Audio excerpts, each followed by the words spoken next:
अस्सलाम वालेकुम दोस्तों, मैं हूं शौकत ज़रदारी और आप हमारा यूट्यूब पेज जो कि सिंध पोस्ट के नाम से है उसको भी सब्सक्राइब कर सकते हैं।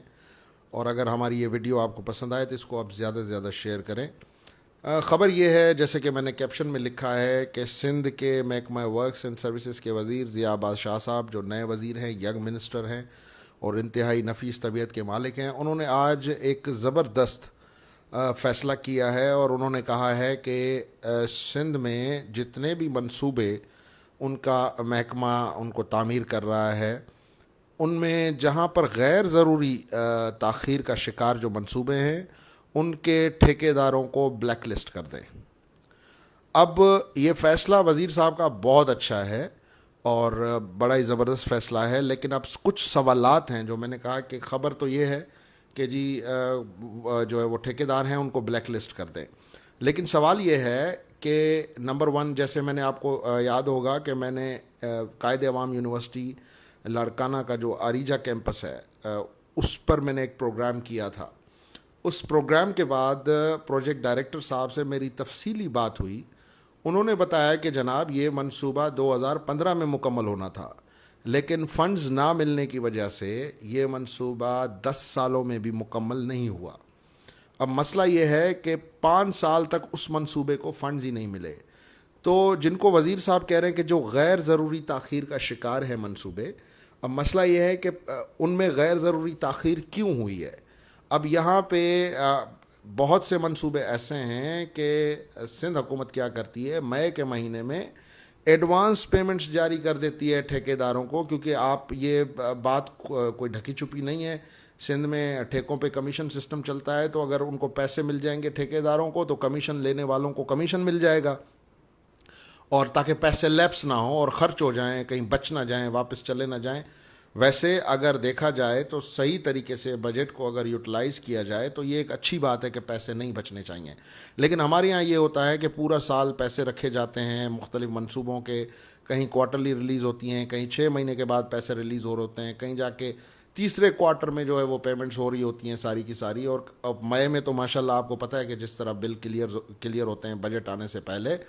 तो वज़ीर साहब ने अब ये अहकाम तो जारी कर दिए। अब सवाल ये पैदा होता है कि ये जितने भी ठेकेदार हैं, पिछले 10 सालों में या पिछले 13 सालों में पीपल्स पार्टी के दौर में जितने भी ठेके हुए हैं, मैंने आपको याद होगा कि आज से 4 महीने पहले भी ये चैलेंज दिया था सिंध सरकार को कि एक ठेका बता दें जिस पे आपने कमीशन ना ली हो।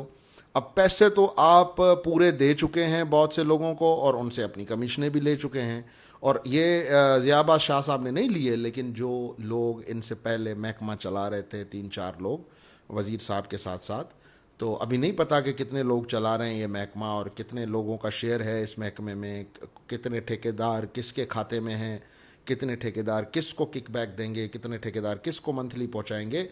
तो ये बहुत बड़े सवालात हैं। लेकिन क्या वज़ीर साहब के पास इतने पावर्स हैं कि वो इस फैसले पर अमल दरामद कर सकें? क्योंकि मैंने कहा कि ज़िया अब्बास शाह साहब बाय नेचर बहुत अच्छे इंसान हैं और उनके हवाले से आज तक मैंने नहीं सुना कि उनके ऊपर कोई करप्शन का इल्ज़ाम हो या उनके हवाले से कोई ऐसी चीज़ सामने आई हो। जैसे सिंध के बहुत बड़े मशहूर वज़ीर साहब हैं, हमेशा सुर्खियों की जीनत रहे हैं। लेकिन मसला ये है कि वो ठेकेदार जो आपके उन, चले नाम नहीं लेता मैं, जीम शीन नून मैंने पहले कहा था, तो जीम शीन नून टाइप जो लोग हैं महकमों के अंदर जिनके हिस्से हैं, तो उनके ठेकेदारों को आप कैसे ब्लैक लिस्ट करेंगे? और बड़ी बात यह है कि सिंध में ठेकेदार हैं कितने। मेजरली अगर आप देखें तो पिछले 13-14 सालों में मेजर ठेकेदार हैं, मेजरली कोई 50 ठेकेदार हैं जिनको ये ठेके मिलते रहते हैं। कोई किसी महकमे में ठेका जमा के बैठा हुआ है, कोई किसी महकमे में ठेका जमा के बैठा हुआ है।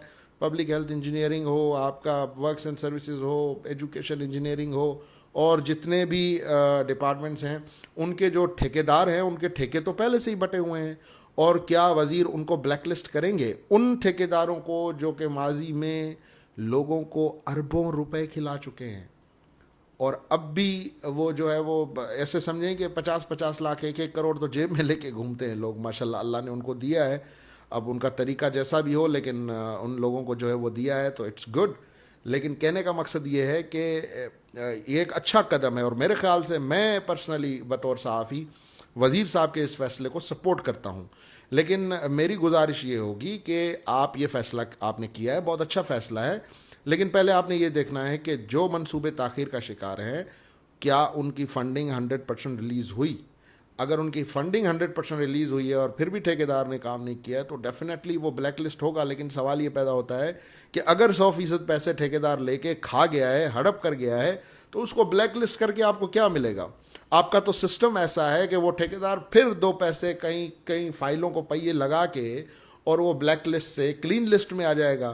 तो शकूक व शुबात तो कुछ ये भी आ रहे हैं कि ये ब्लैक लिस्ट जो है ये फ़ैसला वज़ीर साहब का नहीं है, बल्कि इनको किसी ने मशवरा दिया है कि आप इस तरीके से आएँ और फिर ये लोग जो हैं वो ब्लैक लिस्ट से क्लीन लिस्ट में आने के लिए कुछ ना कुछ दान कर देंगे। अब वो किसको करेंगे, क्या वो पैसा जो है वो जीम नून शीन के पास जाएगा, या वो पैसा जो है वो महकमे के अंदर कहीं आएगा, या पैसा आएगा भी या नहीं आएगा। लेकिन अगर ये फ़ैसला नेक नियति पर है तो बहुत अच्छा फ़ैसला है।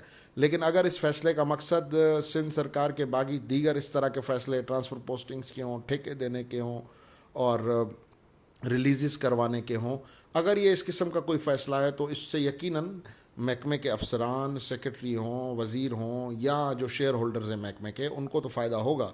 लेकिन बड़े पैमाने पर जो सिंध के अवाम हैं उनको इसका कोई फ़ायदा नहीं हो पाएगा। बहरहाल ये ख़बर थी जो आज आपको देनी थी और इस पर ये एक छोटा सा तज्जिया था। कुछ सवालात हैं और उम्मीद है कि महकमा इन सवालात को बेहतर नमूने से इनके जवाबात किसी न किसी मीडियम के थ्रू हमें पहुंचा देगा। मुझे दीजिएगा इजाज़त, इस वीडियो को शेयर ज़रूर कीजिएगा। Thank you very much.